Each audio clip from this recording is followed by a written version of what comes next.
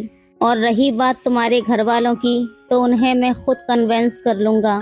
میں نے کہا تمہیں عجیب لگ رہا ہو تو سو جاؤ، ویسے بھی جو جاننا اور سمجھنا تھا وہ ہو چکا ہے۔ اس نے کہا میں اپنی بات کر رہی ہوں بھائی جان، اب جو سبجیکٹ چھیڑ دیا ہے اس کے بعد نیند کہاں آئے گی، اب تو خود ہی دل کر رہا ہے اور باتیں کرنے کا۔ اس نے کہا آپ اپنے بارے میں بتاؤ، آپ کی کیسی گزرتی ہے؟ شادی تو آپ کی بھی ناکام ہوئی۔ میں نے کہا میں تو مرد ہوں، مرد کب بندش میں رہتا ہے اور کب پرواہ ہی کرتا ہے۔ اس نے کہا کاش لڑکی کو بھی سماج اتنی چھوٹ دیتا۔ میں نے کہا کوئی بات نہیں، یہاں رہ گئیں تو جو بھی اچھا ہوگی بتانا، ہر خواہش پوری کرنے کی گارنٹی ہے۔ میں نے کہا کہ اگر یہ بات تم پہلے سمجھ جاتی تو آج یہ نوبت نہیں آتی۔ اس نے کہا فرسٹریشن میں اتنی گہرائی سے سوچ ہی نہ پائی اور آپ کے جیسے گائیڈ کرنے والا کوئی تھا بھی نہیں۔ میں نے کہا مگر اب بھی سمبھاونا ہے کہ تم اپنے آپ کو ٹھیک کر سکتی ہو۔ اس نے کہا کیسے، پلیز بتائیے نا۔ میں نے کہا پہلے تو اپنے دماغ سے نگیٹیوٹی نکال دو ساری۔ شادی نہیں ہو رہی تو کوئی بات نہیں، دماغ میں بٹھا لو کہ تمہیں شادی کرنی ہی نہیں ہے اور تم خود نوکری کر کے اپنا گزارا کرنے میں سکشم ہو۔ کیا ہوگا، لوگ پیٹھ پیچھے باتیں ہی تو بنائیں گے، بنانے دو۔ یہ باتیں تب میٹر کرتی ہیں جب ان پر دھیان دو۔ تم ان کے لیے یہ سوچ لو کہ یہ لوگ تمہاری شرافت کے باوجود آج تک شادی نہ کرا سکے، اور کیا گارنٹی ہے کہ نزدیکی بھوشیہ میں کرا بھی پائیں گے۔ تھوڑی ہلکی پھلکی یوگا ٹائپ ایکسرسائز کرو پر گھٹو مت۔ اس نے کہا شکریہ بھائی، آج پہلی بار خود میں اتنی پازیٹیو انرجی محسوس کر رہی ہوں، میں ضرور ایسا ہی کروں گی۔ میں نے کہا جیسا بھی ہے یہ تمہارے اوپر ہے کہ تم جب چاہو اسے بہتر بنا سکتی ہو۔ رضوانہ نے کہا یہ والی نوکری مل بھی گئی تو چھوڑ دوں گی اور گھر پر یہی بتاؤں گی کہ نوکری نہیں مل سکی، تم تب تک یہیں پر کوئی نوکری ڈھونڈ کر آفر کر دو مجھے، پھر میں ضد کروں گی یہاں نوکری کرنے کی۔ ظاہر ہے کہ ایسے تو کوئی نہ مانے گا، لیکن تم اپنے طریقے سے سمجھانا تو سمجھ جائیں گے۔ اور پھر مجھے یہاں آنے دیں گے۔ خود نوکری کر کے پیسہ اکٹھا کر لوں گی، آزاد زندگی میں خوش رہوں گی اور من مطابق کام کر کے کھل جاؤں گی۔ تو ایک سمبھاونا ہے بھی کہ شاید شادی کے لیے کوئی مرغا شہید بھی ہو جائے۔ میں نے کہا اب سو جاؤ، تھکان کافی ہو گئی ہے، کل بات کرتے ہیں۔ پھر ہم لوگ سو گئے اور اگلی صبح میں نے اسے گوالیار جانے کے لیے ٹرین میں بٹھا دیا۔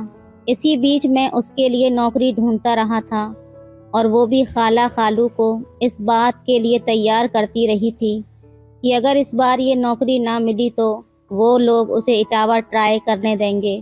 پھر ہوا وہی جو اس نے پہلے سے ہی سوچ رکھا تھا۔ اس نے جس نوکری کے لیے انٹرویو دیا تھا وہ مل تو گئی تھی، لیکن اب اسے وہ نوکری نہیں کرنی تھی۔ اس نے گھر والوں کو یہی کہا کہ وہ نوکری اسے نہیں ملی، اور اب اس نے مجھے کہہ دیا ہے کہ میں اس کے لیے کوئی نوکری دیکھوں۔ گھر والے تو انکار اقرار کی حالت میں نہیں تھے، اور ایک ہفتے بعد ہی میری کوششوں سے اس کے لیے ایک اچھی خاصی نوکری کا پربند بھی ہو گیا۔ اب اس نے اس نوکری کے لیے ضد پکڑ لی تو خالہ خالو نے مجھ سے بات کی اور میں نے انہیں سمجھایا کہ اسے یہ نوکری کرنے دیجیے، یا پھر پاسبل ہو تو اس کی جلد سے جلد شادی کرا دیجیے، کیونکہ آپ لوگ سمجھ نہیں پا رہے ہیں کہ لڑکی گھر پر بیٹھے بیٹھے فرسٹریٹ ہو رہی ہے، جو اس کی صحت کے لیے ٹھیک نہیں ہے۔ باہر رہے گی، نوکری کرے گی، لوگوں سے گھلے گی ملے گی تو کم سے کم اس میں زندگی کے لیے چاہت پیدا ہوگی جو اس کے اندر مر چکی ہے۔ اور یہاں کی فکر آپ لوگ مت کیجیے گا، یہاں میں اس کے گارجین کی بھومکا نبھاؤں گا، اور نہ صرف اس کے رہنے کی جگہ پر نظر رکھوں گا اور اس کے کام کی جگہ پر بھی میری نظر رہے گی۔ جیسے کہ امید تھی وہ لوگ میرے بھروسہ دلانے پر اس بات کے لیے راضی بھی ہو گئے۔ اب یہاں اس کے رہنے کے لیے میں نے پاس کے ہی محلے میں ایک گھر کا چناؤ کیا، جہاں ایک بزرگ دمپتی رہتے تھے جن کے بیٹے US میں رہتے تھے، اور انہوں نے اپنے بڑے سے گھر کو PG بنا دیا تھا لڑکیوں کے لیے۔ حالانکہ میں نے ان آنٹی کو 1 مہینے کا کرایہ دے دیا، لیکن ان سے یہی کہا کہ میری بہن 1 مہینے بعد یہاں رہنا شروع کرے گی۔ وجہ نہ انہوں نے پوچھی اور نہ میں نے انہیں بتائی۔